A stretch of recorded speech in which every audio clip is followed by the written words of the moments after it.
샬롬, 반갑습니다. 7월 9일 화요일 새벽 하나님께 올려드립니다. 나를 세상의 빛으로 찬양 부르십니다.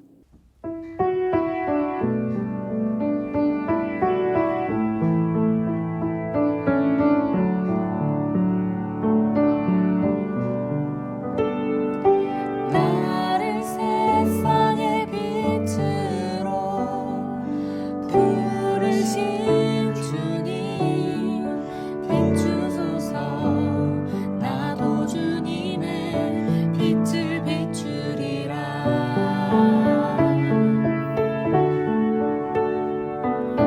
나를 세상의 빛으로 부르신 주님, 비추소서. 나도 주님의 빛을 비추리라.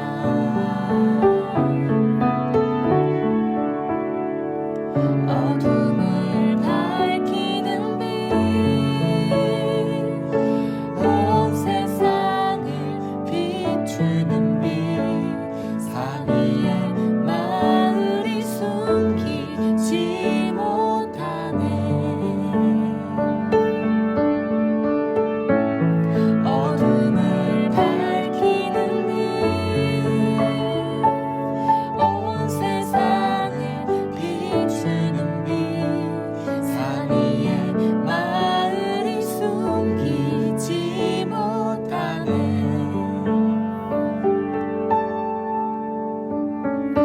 나를 세상의 빛으로 부르신 주님, 비추소서.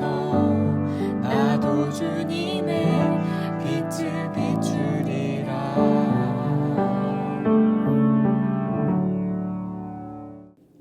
오늘 말씀은 에베소서 3장 5절에서 7절, 에베소서 3장 5절부터 7절까지입니다. 함께 읽겠습니다.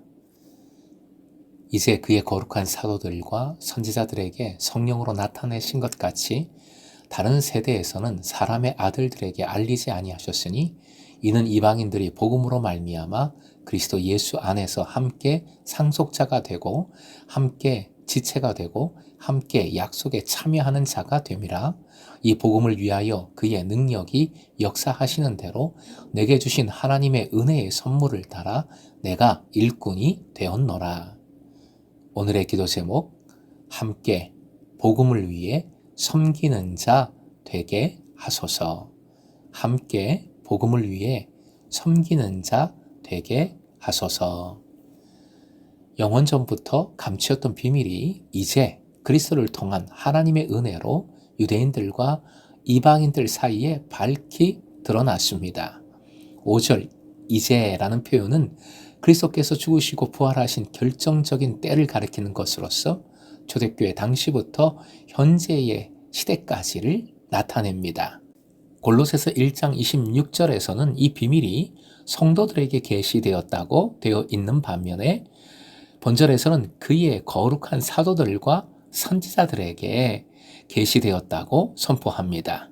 이것은 이상에서도 밝혔던 바 부르시고 보내신 사도와 선지자들을 통하여 교회가 세워졌음을 바울 사도는 강조하고 있는 것입니다. 사도들과 선지자들을 수식하는 거룩한은 하나님에게 구별된 것을 의미하는 것으로서 사도들과 선지자들이 계시를 받기 위해 하나님께 구별된 하나님의 특별한 이들이요 하나님의 도구임을 나타냅니다.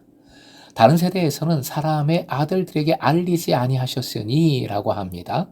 다른 세대는 앞서 언급된 이제와 대조적인 개념으로 그리스도가 오시기 이전의 시대, 구약 시대를 일컫습니다. 사람의 아들들이라는 표현은 구약적인 표현입니다. 사람의 아들들은 유대인들을 가리키는 이스라엘의 아들들과 대조적인 표현으로서 구약시대의 이방인을 총칭하는 말입니다. 6절 이방인의 참여를 나타내기 위해서 바울 사도는 함께라고 하는 원어 쉰으로 시작하는 새 단어를 나열합니다. 바울 사도는 쉰으로 시작하는 자신이 만든 조어를 통해서 단순히 유대인과의 연합이 아니라 교회 안에서 성취된 새로운 연합체 혹은 통일체를 강조하고 있는 것입니다. 이 연합체, 통일체는 옛 구분이나 범주를 초월하는 것으로서 이방인도 그것의 구성원이 됩니다. 예수 그리스도를 통한 하나님의 새로운 창조인 것입니다. 그 첫 번째 단어가 함께 상속자가 되고 라는 말입니다. 쉼클레로 로마라는 원어인데요. 그리스도와 연합해서 그리스도 안에 머무는 자는 이방인이라 할지라도 그리스도와 더불어 하나님 나라의 상속자가 됩니다. 진짜 아들이 되었다는 것이지요. 그들이 공유하는 유업은 성령을 통해서 이미 참여하고 있는 하나님 예비하신 구원을 뜻합니다.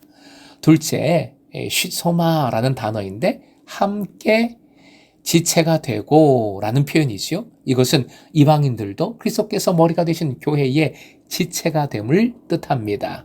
이방인도 유대인과 더불어 그리스도의 몸된 교회의 새로운 공동체를 형성하는 지체가 되는 것이지요.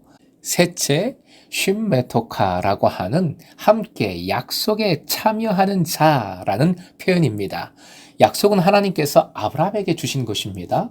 과거의 이방인들은 약속의 언약에 대해 소외된 자들, 제외된 자들이었습니다. 그러나 이제는 예수 그리스도 안에 속함으로 아브라함의 약속, 즉 생명과 구원의 약속에 유대인들과 동등하게 참여하는 자가 되었습니다. 하나님 나라의 백성이 된 것이지요.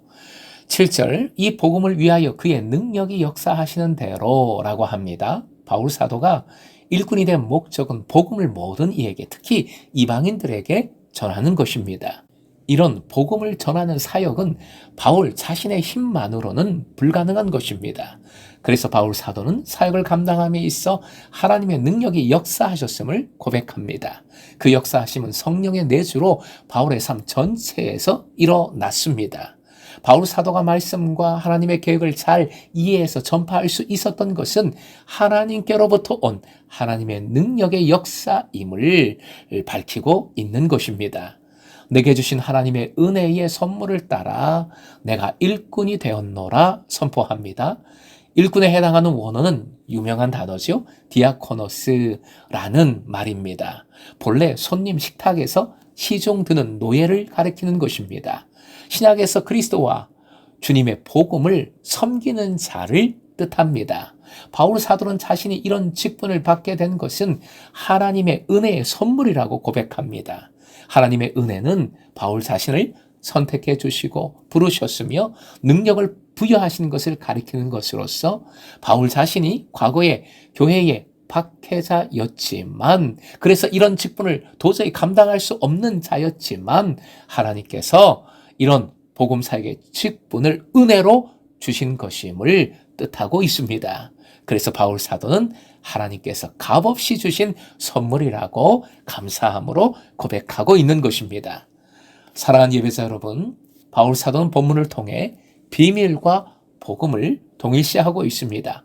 어제 본문에서 말한 비밀을 다시 이렇게 정리를 해봅니다. 비밀은 그리스도와의 연합이요, 그리스도 안에서 믿는 이 서로 간의 연합입니다. 그래서 이중적인 연합이라고 표현을 했습니다. 이를 바울 사도에게 전해주셨고 또한 사도와 선지자들에게 전해주셨으며 그들을 통해 이제 성도들에게 이 비밀을 전해주셨습니다. 바울 사도는 이 비밀을 6절, 오늘 본문 6절에서 복음으로 바꾸어 말하고 있는 것입니다.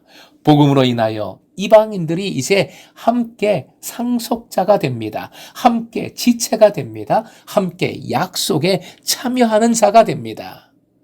놀라운 일이 벌어진 것이지요. 결국 복음은 함께입니다. 예수님을 통하여 주신 비밀은 함께에 있습니다. 그래서 유대인과 이방인이 함께하는 완전히 새로운 공동체, 복음의 공동체, 비밀이 이루어진 예수 공동체가 탄생한 것이지요. 교회입니다. 바울 사도는 이를 위하여 하나님께서 능력을 주셨고 은혜를 주시어 일꾼이 되었다. 디아코노스가 되었다라고 선포합니다. 7절 말씀 쉬운 번역으로 다시 한번 화형 보시고 읽겠습니다.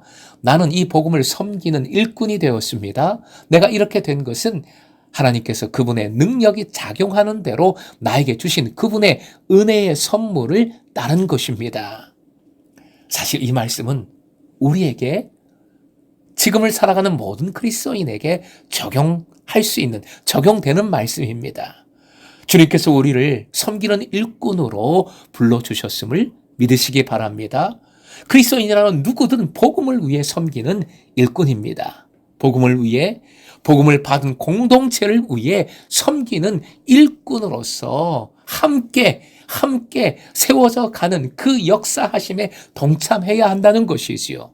오늘도 섬기는 일꾼 되어 함께의 비밀을 열어가는 금성의 제자 되시길 주님의 이름으로 축원드립니다.